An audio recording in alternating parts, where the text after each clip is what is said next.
Excellent. Thank you all for joining our webinar today. My name is Lexie Jackson, and on behalf of the Children and Families SIG, we are presenting today's webinar. I'm going to just go ahead and advance through.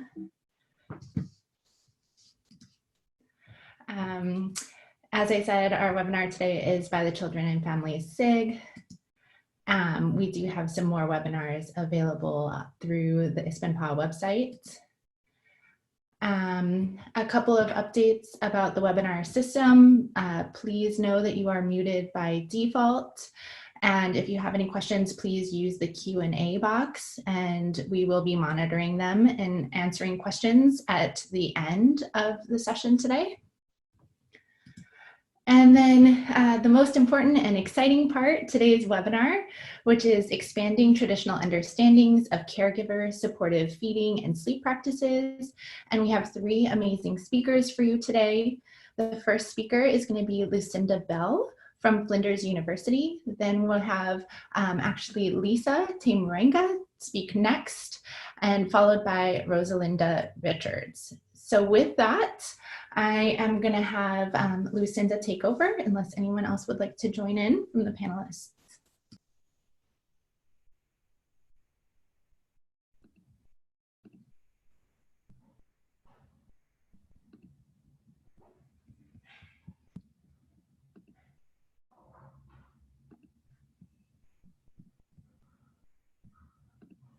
Oops. Hi, Lucinda. Okay. Now, is that shared? Yes. Okay, excellent. Great. Now, good morning, everyone, or good afternoon, wherever you are in the world. My name's Lucy Bell, and I'm a research fellow in the Caring Futures Institute at Flinders University in South Australia. And I'm here today to talk to you about our body of work that has looked at the role of grandparents as caregivers and in the feeding of young children. So as a bit of background, around the world, more mothers are returning to work earlier or sooner after a child's birth, with more than half of mothers with children under 5 being employed.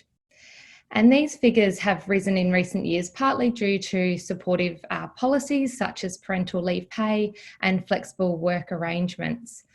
And so as a result, there has been an increased demand for childcare, both formal childcare, so early learning centres, as well as informal childcare, such as grandparents. And currently, approximately 1 in 4 children under 5 are regularly cared for by grandparents in countries such as Australia, Europe, and America. And this demand is set to increase. So I guess from a nutritional perspective, this is very important because, as you'll be aware, the family environment is a huge influence on children's eating behaviour. And so this includes both parents and family members, including grandparents. So grandparents who care for their grandchildren are often involved in the food provision and therefore have the power to influence their children or grandchildren's eating behaviours. And this is particularly important because, as we know, eating behaviours are established very early in life, often by the age of 5, and they track into adolescence and adulthood. So, as you may be aware, there's often concern that traditionally grandparents are viewed as indulgent to their grandchildren with regards to food. So as you can see here, there's an array of articles that portray grandparents as treating or spoiling their grandchildren with food, with headlines such as "killing with kindness." And anecdotally, we have noticed this in our child obesity prevention programs from parents who often, I guess, kind of complain that grandparents are feeding their children in a way that opposes what they wish to feed them. So often, treating them with those discretionary or non-core foods that are high in fat, salt and sugar. So I guess just as a little bit of engagement with you guys, I was just wanting to get an idea of your experience with grandparents feeding grandchildren. So whether that's your grandparent yourself and whether you have experience with wanting to kind of treat your grandchildren with food. Perhaps you're a parent who has had those similar experiences with grandparents kind of doing the opposite to what you wish in terms of treating your children. So yeah, Antonio, if you could just get the poll going, that would be great. So I guess I'm asking, based on your experience, do you believe that grandparents spoil young children with unhealthy food? Yes, often, yes, sometimes, no, or not sure.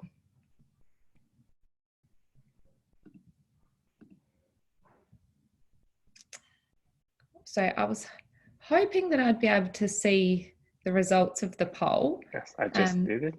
I'm going to share the results now. Fantastic, excellent. Thank you, I can see that. So we've got that 75% of you say yes sometimes, and the other 25% say yes often. So yeah, 100% saying yes there, which is very interesting. Great. So I guess there is some findings from the literature in contrary to that, that opposes these traditional assumptions, saying that grandparents may be more likely actually than parents to offer grandchildren fruit and vegetables, more likely to encourage eating self-efficacy, and they may actually model those healthy eating behaviours. But on the other hand, there is a larger body of evidence that does suggest that grandparents are indulgent and lenient, that they may, I guess, unintentionally use some of those maladaptive feeding practices, such as using food to regulate children's emotions. They may undermine parental efforts at healthy eating and provide excessive amounts of discretionary foods. Yet the reasons for these feeding practices and behaviours are poorly understood. So I guess we set out to better understand why grandparents feed grandchildren in the way that they do and what those practices might actually be. And this study was conducted by my honours student, Emily Rogers. So this was a qualitative study that explored grandparents' views about treats and healthy eating, their practices, and also their perceptions around their responsibility regarding feeding their grandchildren. There was 9 grandparents, semi-structured interviews were conducted of approximately 60 minutes in length, and thematic analysis was conducted to identify the key themes emerging from these interviews. So 4 key themes did emerge regarding grandparents' role in feeding their grandchildren. Firstly, intergenerational differences, maintaining family relationships, treating grandchildren with food, and their nutritional efficacy or confidence. So I'll just go through these in a little bit more detail. So the first thing was intergenerational differences. So grandparents were, they were highly cognizant of the differences in their parenting practices between themselves and the parents of their grandchildren. And they described parents using a more permissive attitude and lax approach to feeding children these days than when they actually did it in their day. So for example, one participant said, "I think my generation, the baby boomer generation, was stricter and had very defined rules about what was okay and what was not okay. I never asked them, 'What do you want for dinner tonight?' Especially not as a little one. It would be, 'We're having whatever we're having for dinner tonight.' And I would talk about it. But now I often hear my daughter say, 'Now what do you want for dinner? What do you want?'"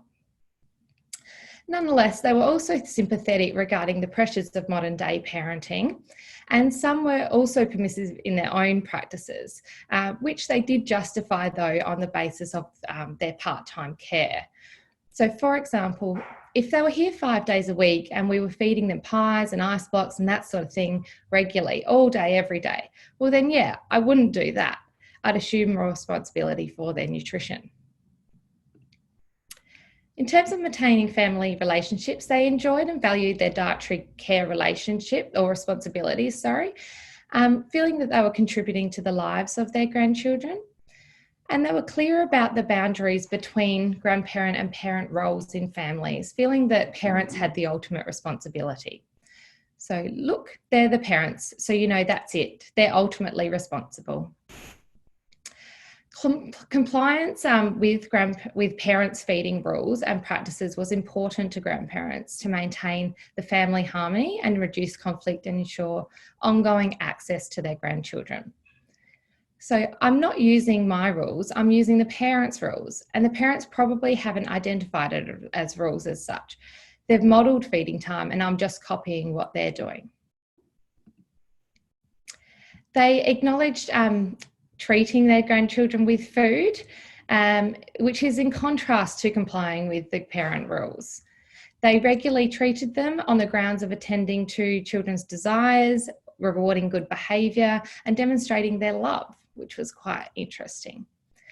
So, for example, I think it's just nice to give her some sort of reward, whether it's a book or something or food. I want to see her happy. And in line with common assumptions, the grandparents in the study spoke about it being their prerogative as grandparents to indulge their grandchildren. Oh, he doesn't get treats all the time, but I suppose being a nana, you like to spoil them to a degree.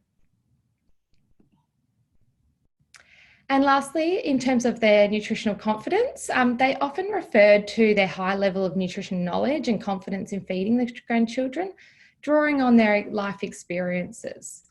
So one grandparent said, I've been to diabetic educators and dietitians and all that. I'm pretty well, what sounds a bit arrogant, but I've pretty well been exposed to all nutritional things.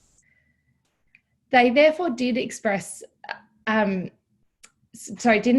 need for education about children's nutrition.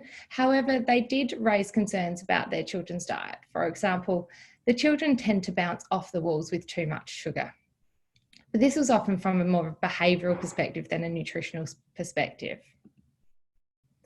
So just to summarise that, despite grandparents' high level of perceived nutrition knowledge, they were keen supporters of treats, which they provided regularly and justified on the grounds of rewarding good behaviour and demonstrating their love. They also believed it was their prerogative to indulge their grandchildren, but nonetheless, they did respect the power, authority and responsibility of the parents over their grandchildren's health and well-being and tried to maintain or comply with parents' rules to maintain family harmony. We then actually conducted a second study that explored the treat concept a little bit deeper. And this was conducted by my honour student, Morgan Pankhurst. So again, this was a qualitative study and we aimed to explore the definition, meaning and role of food-related treats among grandparents who provide care to grandchildren 1 to 5 years of age. So the same age group as the previous study and similar methods. So 3 dominant themes emerged from this research. 1 was the functional role of treats, 2, the rules around the use of treats, and 3, grandparents' identity and role differentiation. So there is some alignment with the previous study, which you'll see.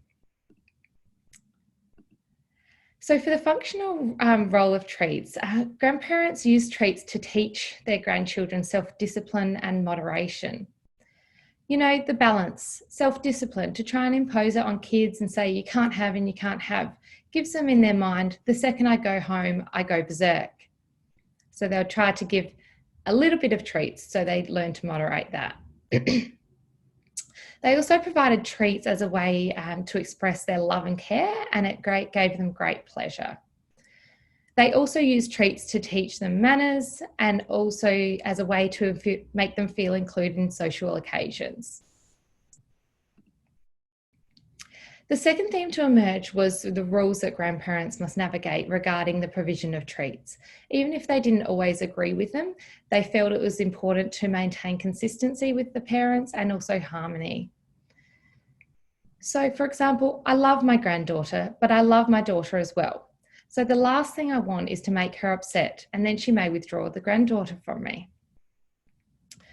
Their own rules regarding treats generally aligned with parents' rules and were governed by common sense and largely informed by their health beliefs. So for example, I try to go for those kinds of things that will make her happy, but is still healthy for her. I think the health issue is very important in today's world. Finally, grandparents seem to enjoy being viewed by their grandparents as indulgent, but at the same time, they did not want to be manipulated or taken for granted. And therefore, they didn't implement those clear rules and boundaries when it came to giving treats. And the last theme, which was identity and role differentiation, grandparents did claim that they had a different role and responsibility and rights to parents. So for example, one grandparent said, we are not parents, and they should not be able to, and they should be able to do something different from parents because that's what the children will remember when they're grown up. This also related to their identity, as they spoke about the importance of being remembered by their grandchildren as something unique and special. And they therefore had a desire to indulge and spoil their grandchildren and believed that it was their right to. That's why I'll give ours chocolate now and again, because I'm a grandparent and I am allowed to spoil them. However, at the same time, grandparents spoke of their responsibility to raise very healthy children and to educate through balance and moderation, as mentioned. And throughout, the underlying tone was that grandparents did want to be remembered as someone valued and special to their grandchildren. So I think that's a really important concept to remember. So overall, the findings of this study suggest that although grandparents claimed that grandparental privilege when it came to treating and indulging their children, they adopted a discerning approach to food-related treats, and they did use them judiciously. They balanced their own desires with the parents' rules and also with pleasing the grandchildren.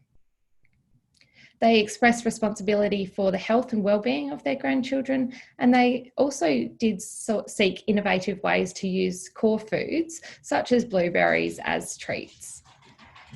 Importantly, grandparents identified treats as a valuable tool for them to differentiate their relationship from others and to be remembered as a valued elder.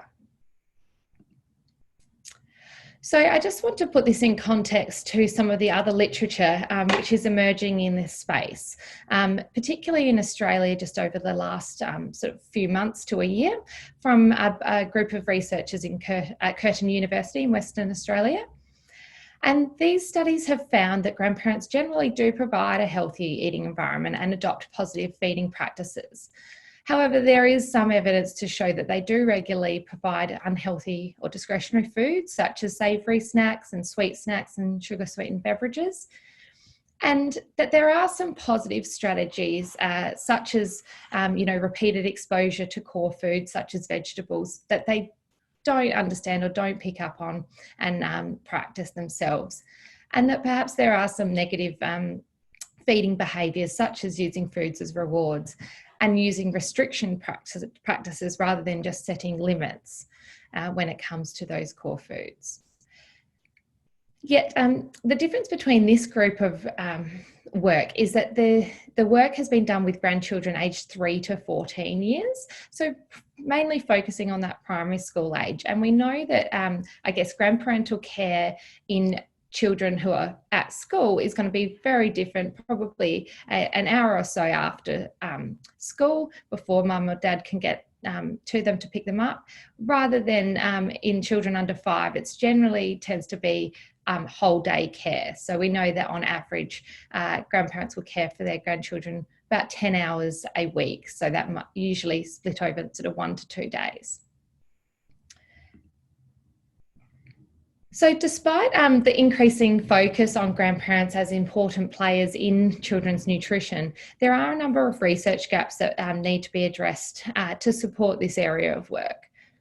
So firstly, there is a large gap of a lack of literature in the young children, so less than 2 to 3 years of age. And our limited amount of work has focused on this age group being the 1 to 5, with the John Ganellis team focusing on the 3 to 14 years. Secondly, our research to date has focused predominantly on grandmothers and not grandfathers, and also grandmothers from a narrow range of ethnicities and cultural groups and SES backgrounds. So further research is warranted to get a broader understanding of grandparents' practices. There's also an overwhelming lack of quantitative data in this area, so on what grandparents actually feed their young children in terms of the types, frequency, quantity, etc. of discretionary foods, as well as core foods. And also a lack of data on actually what children are eating when in the care of grandparents. And lastly, there's little evidence on the relationship between grandparent feeding practices and then child dietary intake, as well as some of the determinants that might influence that, such as the time that grandparents spend with grandchildren, which can vary from family to family. So in summary, there's greater research that is needed in this space. And so it is too early to extrapolate these findings to, evidence for practice. And so we did write a commentary piece, though, that was published in the Journal of Nutrition, Education and Behaviour in 2008 that did look, I guess, specifically at the role of grandparents within the Australian context in the prevention of childhood obesity. And we argued that it was imperative and timely for obesity prevention research to include investigations regarding the role of grandparents in the prevention of obesity-related behaviours in young children. And I guess this was because traditionally prevention strategies have targeted parents or formal childcare providers, such as long daycare centres. But we highlighted, I guess, through this paper that grandparents are having an increasing role to play in the eating and activity behaviours of young children, and that to date this important group has been overlooked.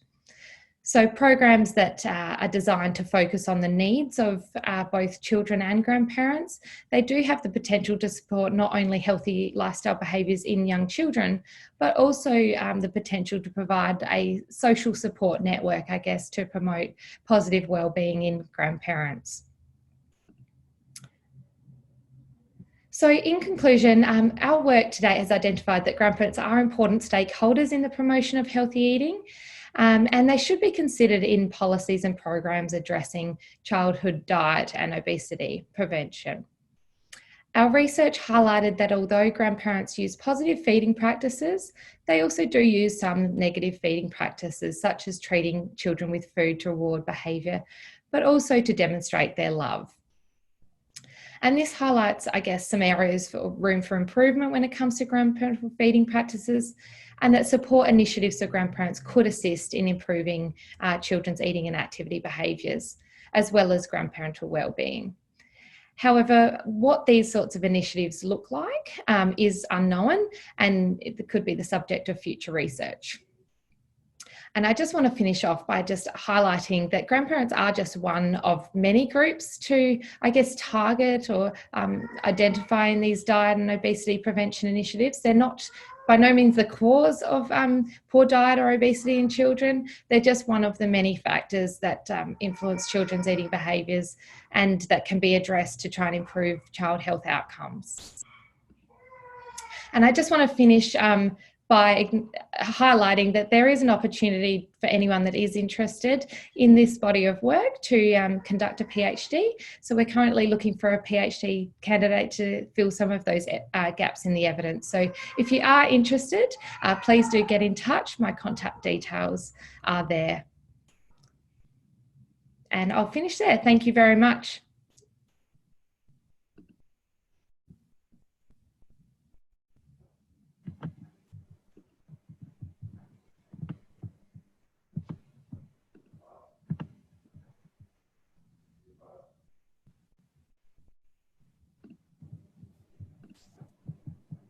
Cindy, can you stop sharing your screen? Or yes. I can do that. I can't find the button, I'm sorry. So I'll do that, no problem. Thank you.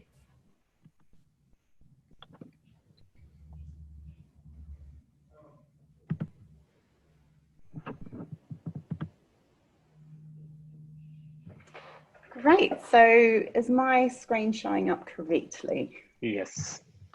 Awesome.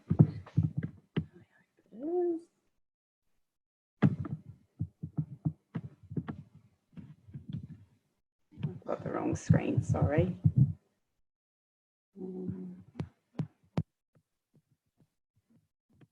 Yeah.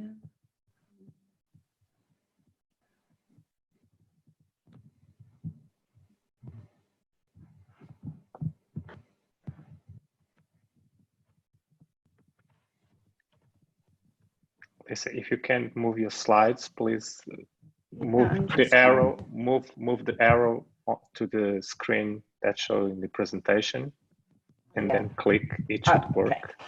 Okay. Sorry for that. So, inga mana, inga reo, inga rangatira mā, nau mai, haere mai, piki mai, tēnā koutou, tēnā koutou, tēnā koutou katoa. My name is Lisa Te Morenga. I'm a senior lecturer in health and nutrition at Te Herenga Waka, the University of Wellington. Right, I'm going to talk to you about some interesting work we've been doing looking at perceptions of infant sleep in Māori families. But first, just a little bit of context around why sleep is important. So you probably all know that sleep is very important, and it's been when you get good sleep, it's important for cognitive and physical performance, for learning and memory consolidation, for our mood, for ensuring we have a healthy immune function, for regulating our appetite, and there's an increasing weight of knowledge that shows an association between poor sleep or low sleep duration and overweight and obesity. So sleep duration has been declining over the last 30 years, while obesity rates have doubled in adults and tripled in children. The links between sleep and obesity aren't entirely clear, but we do know that sleep deprivation is associated with metabolic disturbances, and that lack of sleep is also associated with increased appetite and therefore increased intake of sweets and junk foods and energy. Looking at the evidence, there's a growing body of evidence linking sleep quality and sleep duration with obesity. So this is a forest plot looking at a meta-analysis of prospective studies conducted in adults, comparing people who get short duration of sleep with people getting normal sleep duration. And you can see down in the bottom here, there's the odds ratio for obesity is 1.45 in those who get short sleep compared to normal sleep. And the same sort of findings have been seen in prospective studies of children, with an even bigger association between short sleep duration and odds of being obese. We know from a growing body of work that simple sleep interventions in infancy can substantially reduce the risk of obesity later in childhood and hopefully adulthood. And these sleep interventions can be quite simple and involve things like general education about what is normal sleep and waking times patterns for infants, providing sleep safety education, so talking about the risks of co-sleeping or smoking in the same room as your child, teaching families how to respond to the tiredness cues their children and infants exhibit, teaching parents or caregivers to avoid overstimulating their young babies, how to anticipate and respond to night waking, and teaching families that it's normal for babies to wake up during the night, establishing regular routines and settling baby to sleep in a quiet space with dim lighting, and helping baby to learn to self-settle. The prevention of overweight in infancy, or POI study, which was led by Professor Rachel Taylor, who many of you, or some of you out there may have heard about, or her work she's done in child obesity, was a 4-arm randomized controlled trial which had looked at whether providing parents of new babies or caregivers of new infants a brief sleep intervention could help to prevent overweight and obesity in their children as they grew up. And they compared a sleep intervention with an intervention where families received advice on healthy eating and activity in their children, or both sleep and healthy eating and activity, or a control group. And what they found was that at age 2, 3.5 and 5 years, children whose parents had received the sleep intervention had approximately half the odds of obesity than children who had not received the sleep intervention. And in fact, these children that had received whose parents had received a nutrition and physical activity intervention were more likely or had a higher odds of obesity than even the control children. So that has led our group to sort of perhaps reframe the way we work to prevent obesity in children away from these nutrition and physical activity interventions to looking at sleep and considering healthy diet in the context of healthy sleep as well. So the Morenga program was a qualitative research project to examine what sleep means in the whānau of Māori infants. We wanted to do this because that POI study that I just discussed, although it was successful, the participants in that study were largely highly educated, Pākehā or white women in Dunedin, quite well off. And if we're to extend our recommendations and findings to the broader population, we felt we really need to understand what sleep contexts look like in different types of families. And I have a particular interest in Māori families. So this project was having a look at what sleep looks like in our Māori whānau to see whether those brief sleep interventions are relevant for our whānau or whether they need to be modified in some way. If you're interested in our work, it is coming out in the Alternative Journal next month or in June, so keep an eye on that there. I'm just going to share you some of the findings of that of our interviews that we had with about 15 Māori parents of young children to understand their sleep experiences. So the first of our findings that we felt needed highlighting was that bed sharing is a naughty secret. Almost everyone we talked to had baby in bed with them for all or at least some of the time during the night. And there was a lot of taboo and stigma around it. So all parents knew that they shouldn't be doing it and said they actually lied to health professionals or tried to conceal it. So this may not be unique to Māori whānau, and it does mean that when we're giving recommendations around whānau or around sleep for all sorts of families, we need to be aware that if we don't talk more frankly about co-sleeping, there might be just a lost opportunity to translate some important information. So here's some of the sorts of things people said. I don't really talk about sleep with other people because I feel bad that we've got her in bed. I feel that there's stigma that you shouldn't have her in there. I'll talk that she's in the bassinet, but I'll just keep the rest of it quite quiet. I don't really talk about sleep. Down the bottom, I used to lie to Plunkett because they'd say, do you sleep with your baby? They'd say, she should always be in her own bed. And I'd say, yeah, because I'd find they just make me feel bad and I was just trying to get through. What we also found was that bed sharing actually facilitates breastfeeding, and having baby in bed with you actually makes breastfeeding a lot more feasible for many mums. So, a lot of, our we promote breastfeeding as the best way to feed baby if you can do it. Yet we need to recognise that co-sleeping message is perhaps working to undermine that breastfeeding message.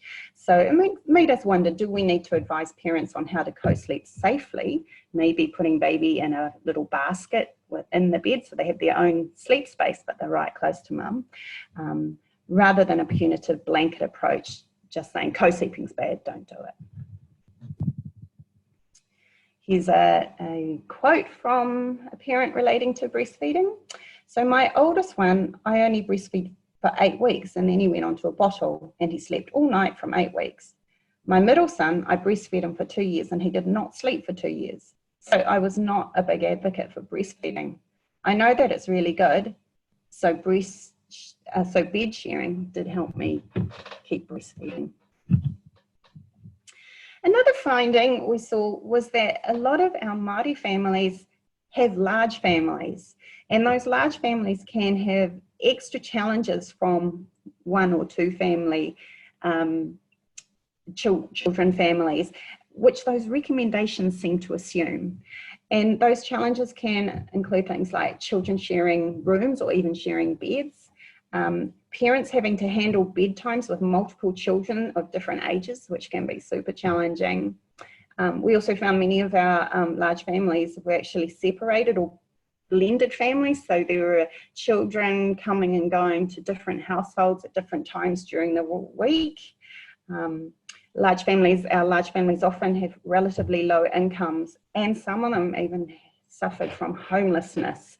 So all these challenges can make those simple sleep recommendations just seem kind of irrelevant for people with large families. Here's a quote: "There's a double bed, and then we have 2 foam mattresses that we just pull out and we just put sheets and blankets on, and 2 kids will sleep on the big bed and 2 of the kids will be on the floor, and then we just pack that up in the morning."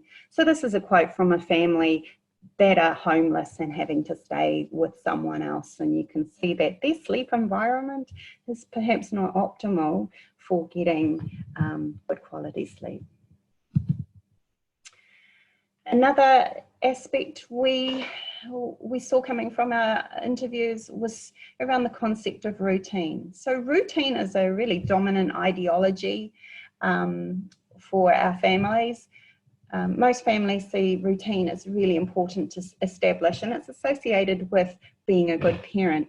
But there are different views of what routine means. So some families will value and enact routine in a really strict sense of the word, and they'll deliberately make sacrifices to do so. So children are always in bed by 7, and visitors don't come, and life follows those strict patterns every day. While other families would talk about the importance of routine, but because their lives require a lot more flexibility in enacting that routine, actually their routine was probably quite different to what you might think of as routine yourself. So here's some representative quotes here. "We're a pretty full-on family. We're busy all the time, but I'm in a routine. I've got them set in a routine. I know if they don't get to sleep, I'm in trouble the next day." Or down the bottom, "I think it's important to be flexible because life isn't rigid. We work to the best of our abilities around their sleep times, but at times it just doesn't happen, and we just roll with that as part of what we're doing." Sleep environments. So how do you put baby to sleep in a quiet, dimly lit room when you're living in a busy household? Well, some families we found really valued creating quiet, predictable environments. We also found that many of our families said they needed baby to be able to sleep anywhere and with noise. And having a baby that could only sleep in a quiet environment was actually not seen as a good thing at all. It's a representative quote here. "My oldest one, for goodness sake, he would sleep anywhere." We had family over from Australia, and they're really loud, like playing guitars and singing songs which are really loud anyway. They couldn't get over how well he could sleep in the middle of it, like literally in the middle of the floor on a mattress. Right, we had that little poll before I go on to the next slide there, Antonio, if you could show that. I just wanted to ask you who are watching whether you think TV should be used as a device for settling young children to sleep. So if you can just quickly do that. What do you think? Yes, no, or it depends?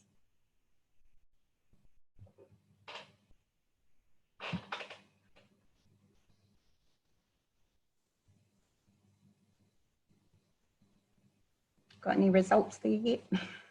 Yes. There it goes. Yes, no. So yeah, most of you think no, screens shouldn't be used. And I think that would be quite dominant ideology there for most of us. So what about for our families that we spoke to? So what we found was that screen time wasn't really seen as problematic for many of our families here, despite most of you thinking that it is something we should avoid. And many of our families even saw it as beneficial, as it can help their children to wind down before going to bed. For some of our families, watching TV together before bed was a really important time for family bonding. And it was particularly useful for sole parents for managing bedtimes when they had multiple children. So it did make us wonder, well, what actually are the problems with watching screens before bedtime? And there has been some talk about the blue light perhaps disrupting sleep, but actually that, when you look at the evidence, it's not particularly strong. And in fact, maybe there is a place for screen time done appropriately to help mitigate some of these problems that larger families with more complicated arrangements face in order to help them get their babies to sleep. So here's a representative quote. If I'm by myself, putting Cody to bed, Nico watches a movie, or sometimes we need to chill out, so we chuck on a movie. There's definitely a thing as too much, but it certainly is a tool, a helpful tool. And finally, just the sources of advice our families would use. So our whānau, that's a New Zealand Word4 family, it's a bit broader than your nuclear family. Whānau get advice from family, friends, and internet, often before they get the advice from service providers, health service providers. And our whānau will avoid going to service providers that they find punitive or judgy of them. They definitely want culturally relevant service providers that understand their contexts and situations. They don't want to get advice that stigmatizes them, and they really want the sleep advice that people are giving them to be tailored to their family's needs, not to some idealistic sort of family setup. So the recommendations with our study, as with more traditional diet and activity interventions that target obesity in Māori communities, we conclude that effective sleep interventions have to take into account the often pressing social circumstances of many of our Māori whānau family that are a barrier to them actually adopting infant sleep recommendations to improve the quality of their children's sleep. And if we don't do that, there's a risk that our sleep interventions for obesity prevention create just another oppressive standard that our families are unable to live up to and just don't want to hear. And I'll just conclude here with a quote from a very famous Māori New Zealand woman, Dame Whina Cooper. Take care of our children, take care of what they hear, take care of what they feel, for how the children grow will be the shape of Aotearoa, New Zealand. And so thank you for that. I'd just like to acknowledge my research team here at the University of Otago and Victoria University of Wellington. Thank you.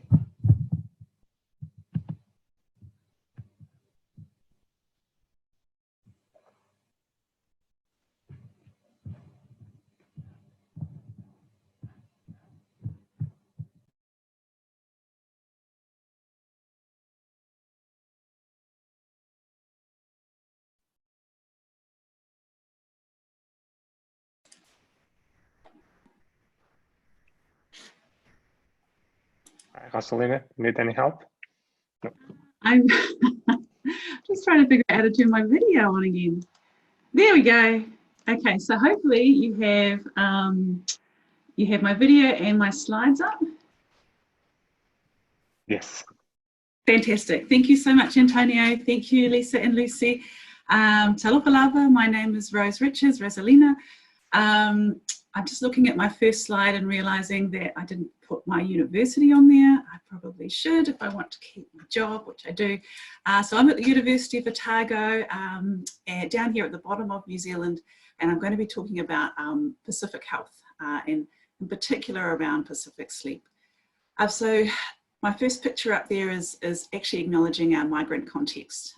So for many of us who come from a migrant background, that journey from somewhere else to here, wherever you've found yourself, is actually a really important part of your family's story, and the way that you think about the world, the traditions that you have, the way that your family runs.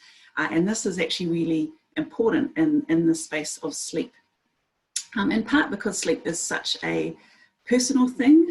It's one of the things that you do before you are you're at your most vulnerable when you are asleep. So some of the little routines and traditions that we have going into that sleep time are actually quite culturally bound.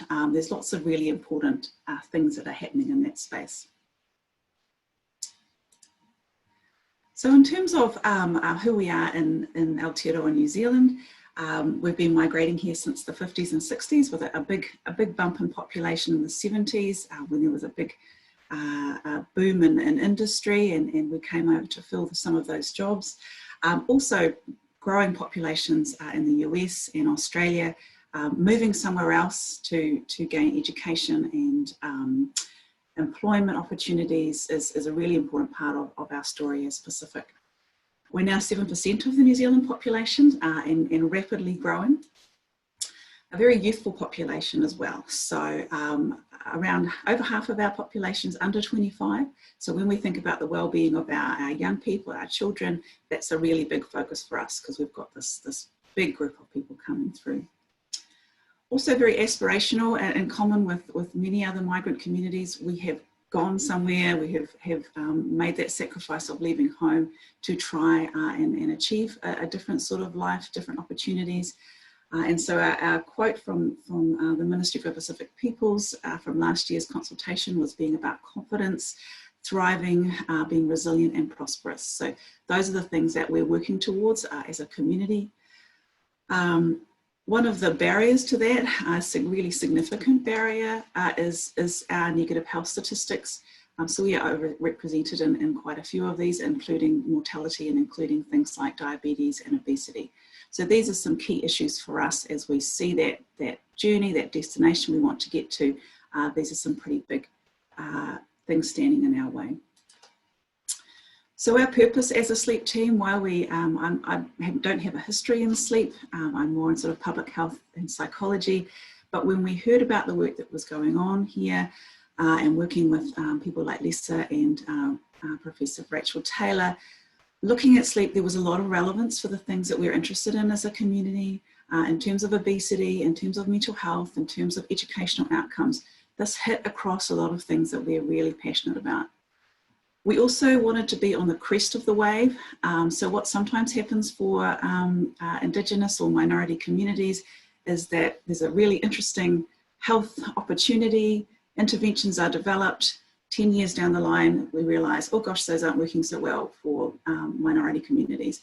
And this time we want to be on the forefront of those interventions. So right from the start, when these things are developed in New Zealand, Pacific and Maori framings and worldviews are integrated in the way that those interventions roll out. We also wanted to be able to surface some differences. Sleep isn't a universal behavioural construct, I guess. And so being able to do some research in this space and say, actually, in our families, this and this and this might sit a little differently, which needs to be incorporated in our response as researchers and as developers of health interventions. So that meant we had to go into some really sort of foundational stuff right at the beginning and to ask our experts. And so in this case, our experts are our families, the ones who are in the trenches at the moment, trying to get the kids to sleep. And just to talk about, well, what is sleep to you? How does this look in your family? How do you think it relates to health? Have you noticed changes during the migration process for your family about what things used to be like in the islands and now how that's adapted or changed in a New Zealand context? And then how can we help make this easier for you? So really we had some conversations about sleep. It's a small qualitative study. We went to people's homes, so we were able to be part of that home environment. Molly George, who is from Utah and Alaska, and myself from Samoa and England and now New Zealand, went and just hung out and had a chat. Interviews went for 1 to 2 hours. We were speaking to people from a diverse range of Pacific communities. So there is more than 20 different Pacific islands, all of which have their own distinct culture and languages. So we're very aware that we're trying to gather together a pan-Pacific kind of idea. There's a lot more depth that needs to be followed up in terms of specific communities. And in those homes, it was whoever was there was interviewed, and we tend to have multi-generational households. So grandparents living in the family home, aunties and uncles, cousins, are very, as Lisa alluded to earlier, whānau, meaning a very broad interpretation of family that sits a little differently to a nuclear family. So obviously there's a lot of information that comes out of talking with people for a couple of hours.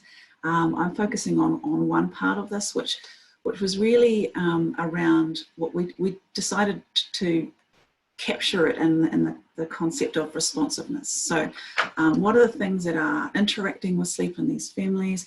And a lot of it was sort of came under this idea of being responsive to stuff that was happening, needing to meet particular needs. So the first of these was around families in motion. So family lives were very busy, lots of demands on time and attention and energy. This will sound very familiar to a lot of you as well. Families are a busy space. The parents were working hard at jobs, also caring for their children. In the extended family context, also perhaps caring for other children who were coming in and out of their homes. And in that, I guess in that migrant space too, parents also pursuing education alongside their children pursuing education. So there are educational opportunities not necessarily available in the islands that that people have come over here for. So quite a high proportion of our study members were also studying for qualifications themselves. So families being involved with church congregations, sports, cultural commitments, all were migrants or second generation into New Zealand, and their memories and their experiences were very much spanning multiple contexts. Their understanding of child raising, their understandings of life were drawing from not just the context that they're in now in New Zealand, but also the Pacific way of seeing the world. These households were very permeable, so being part of a larger community and family network with many moving and travelling parts, and that being a very normal part of life and experiences, both when they were children but also for their children as well. So an extended family that would come and go from your household in a very natural way during the week. You might have children staying with you some nights and not other nights. They might go to auntie some night, or Nan might be there, but not just within the same city, also within New Zealand, if you have family members in Auckland, and also into the regions. So you might have nieces and nephews who come over here to stay with you to go to high school or university in Dunedin. That's opportunities not available in the region. So very permeable, very much around movement as well. So obviously, if you have a lot of movement in your home, sleep spaces and sleep itself are impacted, and a sense of what some might expect of you've got your own room, you've got your own bed. This is, you know, some of our children growing up. I've got my room and my bed, and that's kind of my space. Whereas if you have a lot of people moving, the beds are more fluid spaces, I guess. You know, if someone, auntie or uncle comes to stay, they'll have your room and you're sleeping on a mattress in the living room, or you go and bunk in with you know, your younger siblings, or so that sense of your sleep space is being shared, and not so much your own property, but more communal kind of property, depending on who needs what space at what time. Responsiveness to faith and faith community being a big thing for our families. So around 70% of Pacific adults identify as being Christian, much higher in the older you go in the age groups. So family members holding roles within the church, supporting events, and also fellow church members. So if someone in your congregation needs help. We had some who are pastors' children. That comes with additional responsibilities. If people are coming to your home to see the pastor, then you would stay up as long as was needed. You wouldn't go to bed. You'd be there to sort of help serve cups of tea and things like that. For some, there was also Bible college in the evening, or early morning Bible study as well. So that making that day quite a long day. So that was faith acting in kind of a, this takes up quite a bit of time in our lives.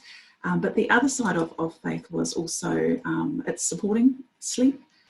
So things like family lotu or prayer, devotions in the evening, being a way of winding down into a sleep space as a family. And also recollections of in the islands that everything shuts down on a Sunday, and Sunday is a day of rest and sleep.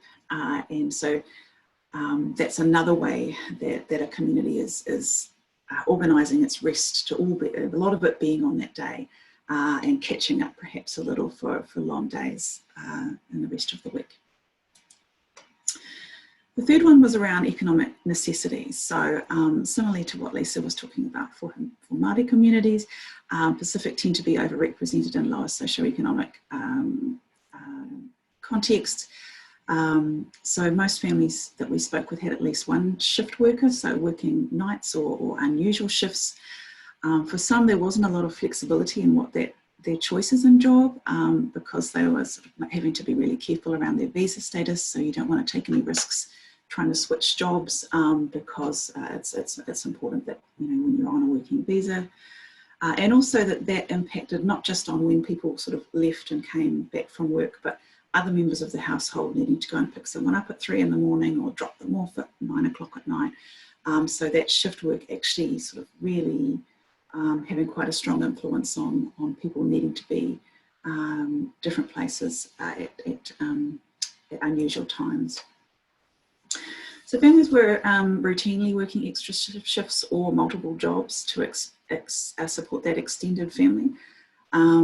Remittances are quite a big part of the Pacific story in terms of, so the GDP for Tonga is made up 35% of remittances from elsewhere, and 16% of the GDP in Samoa. So that's a lot of money coming from migrants elsewhere to support villages in the Pacific. So needing that second job to be able to support those back home in the islands.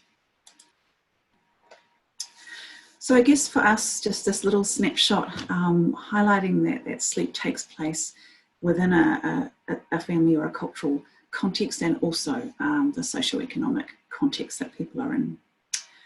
For Pacific families, our intervention approaches need to understand that being able to be responsive to family and culture, faith, community is integral to well-being, and families are making strategic choices about what they get to do to uphold some of these things. So this little model here is a Whānau model of Pacific Health, and it just talks about, this is what health means to us. And so when you look at one of the polls around physical health, which is often where we go in with our something like a sleep message, it's only one little part of that story. And families might be prioritising the foundation of family, or the roof of culture, or the other pole of spirituality over their physical well-being. So we need to be thinking about different ways in, and also just the reality of health literacy. Around 90% of Pacific peoples in New Zealand have issues with health literacy. So some of the classic education health messages that we might go with are actually probably not the strongest way to be trying to make change if people's health literacy is low. So finally, just our future directions. We're trying to gear up really quickly so that we can get into interventions if we want to be on the front of that wave, as I said. So at the moment, we're in field talking to education and health professionals. So in terms of education, that's one of the main drivers that we've come to New Zealand. So having that voice from the education sector saying, yes, sleep is important, really important for our intervention design. Our health professionals, I'm particularly interested in our social workers, because there is some really high need crisis points for our families, what are sensible conversations to be having in that space, and also our mental health professionals, because that's really key area of concern for us, and we think that sleep is wound up with that as well. Our spiritual leaders, that's also something we're doing at the moment, interviewing our ministers. What does the Bible say about sleep? How can we use some of those framings? Can we be teaching from the pulpit some of these health promotion messages? We're also reviewing and talking to our elders about traditional cultural practices. So how can we weave in some of our traditional practices like 4-4, which is massage, storytelling before bedtime, songs. How can we build some of that into our New Zealand experience? And bringing all of that together into some intervention testing, which will start next year. So we're in a hurry, but yeah, really wanting to capture as much of this as we can and start to make a difference to our families. So thank you for the opportunity, and I'll hand it back to our awesome team who is moderating the session.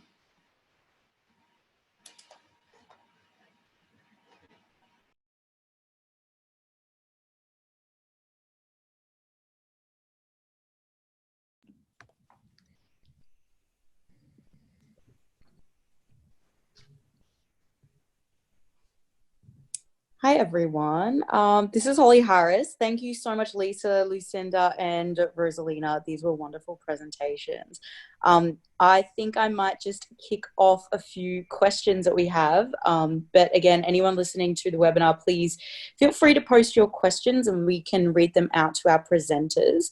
I'll start with Lucinda. That was a fantastic presentation. Thank you so much for this. I'm really interested in where the parents talked about, where the grandparents talked about communication with parents. Was there any mention of like back and forth communication about what rules were okay, what treat foods were okay in any of the studies that you presented? That's a good question. They didn't specifically mention, what the parents' rules were as such, but just that they tried to abide by those rules as much as possible. But they also did sort of use them in a flexible manner and adjust them to their desires as well as the children's desires. So, there wasn't too much talk, in regards to the parents' actual wishes or rules. But I guess what we've heard or found anecdotally from previous programs is that parents do they want a desire or want to be kind of the bearer of the treats themselves. You know, they try to manage the food intake of their child, and they also want to be able to give them a treat here or there. But if they know that they're with grandparents and they're receiving lots of treats with grandparents, then they feel like they don't then have the kind of the right themselves to give the treats, because they're trying to balance the nutritional needs of the child as well. So they do tend to feel that their grandparents may take that kind of opportunity away from them. So that's very anecdotal evidence. We don't have a lot of evidence around parents' views, and that's certainly a area for future research that we've identified. So we've done a couple of studies looking at grandparents' views and perspectives on this issue, but not on parents' views. So I think that would be a really interesting topic for future research. Awesome, thanks, Lucy. And just on that topic of using treats, I think it's really common, I think, for parents, even in grandparents as well, to use food as a form of showing love, which you brought up, which was really sweet. And I think a lot of us can relate to that. But what advice could you give to grandparents who want to demonstrate their love to children, or the bonding to the grandchildren? How would you go about addressing this with grandparents? Yeah, I think that's a really important point, because it's certainly not something that we want to take away from grandparents. They do feel very strongly about using treats as a way of demonstrating their love and feeling like they are something special and unique to that child that they will remember for a long time. So we certainly don't want to take that away, but I think there's some opportunities there to provide some messages around what those treats might look like. And some grandparents did identify that treats for them weren't always junk food or discretionary food. but they were sometimes those core foods. So it might be things like fruit or some little blueberries or strawberries. Food prepped in a nice way, cut up fruits and veggies presented in innovative ways, the fruit and veg man faces, or creative ways that might actually demonstrate it being a treat or something special to the child. I think there's also opportunities to recommend other strategies, non-food related rewards or treats. So whether that's, reading a special book, taking the child to a special park or for a walk or playground, or doing activities, taking them on the bus, something little that doesn't necessarily have to, cost a lot, that's feasible for a lot of grandparents. But yes, trying to perhaps steer them away from the high fat, high salt, sort of sugar, discretionary food treats towards some core food treats and also some non-food related treats. Those are some really interesting and very practical suggestions. So thank you for that, Lucy. Yeah, so does Lexie or Andrea, do you have any questions that you'd like to ask our presenters? Yes, it's Andrea here. I've just got a quick question for Lucy. I really enjoyed that presentation very much. Thank you. I was just really interested in the distinction, whether there was a distinction in the research, whether yours or more broadly, between grandparents who just see their children occasionally versus grandparents that are actually childminders while the parents are working on a more of a full-time basis? Yeah, that's a really good question, Andrea. Our research, we looked at grandparents that cared for grandchildren for more than sort of 7 to 10 hours because we did want to capture at least a meal time, and we thought that those hours were sort of reasonable. We did exclude grandparents that cared for grandchildren sort of more on a full-time basis, or live-in grandparents, custodial grandparents, that type of thing. And we did find that the grandparents we looked at was sort of more around the average hours spent with grandchildren of that sort of 10 hours a week. There's not a lot of evidence around the determinants in terms of the time spent with grandchildren, how that might influence their feeding practices. But certainly that's, as I mentioned in the presentation, something that we're really interested to look at, because I do think that there, some of the, quotes and thoughts that were coming from grandparents in our work were that if they cared for the grandchildren a little bit more, then perhaps their feeding practices would change. So I think the time spent with the grandchildren is a key influencer there. Yeah, thank you.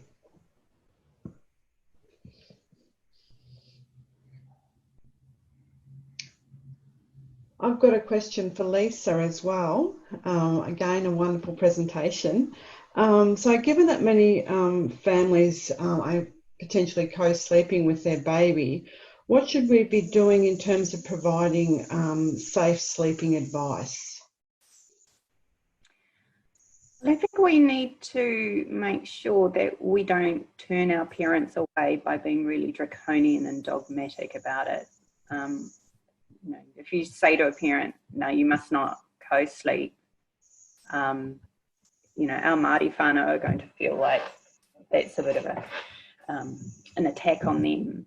So I think it's always more important to give people the reasons why, explain why it's perhaps risky, and then to help problem solve solutions. So in New Zealand, we have had recent development in years has been this introduction of things called pepe pods. Pepe is the Māori word for baby, little flax baskets or baskets that families can put their baby in the bed and be safe with them.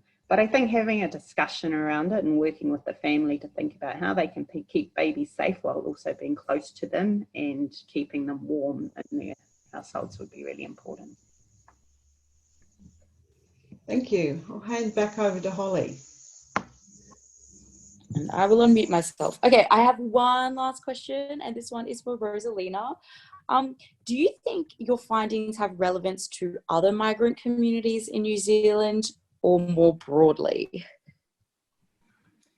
Yeah, I think there's some really interesting work to be done within migrant communities. There are definitely parallels in terms of aspiration, and so when thinking about working with migrant communities, at least for us, it's always better to come in with a view for aspiration rather than a view for your community as a problem and you have this problem, because if you're able to tie in your intervention with things that are truly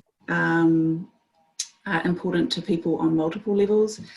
So if we think about something like stories before bedtime, that is fantastic for education. It's fantastic for language development.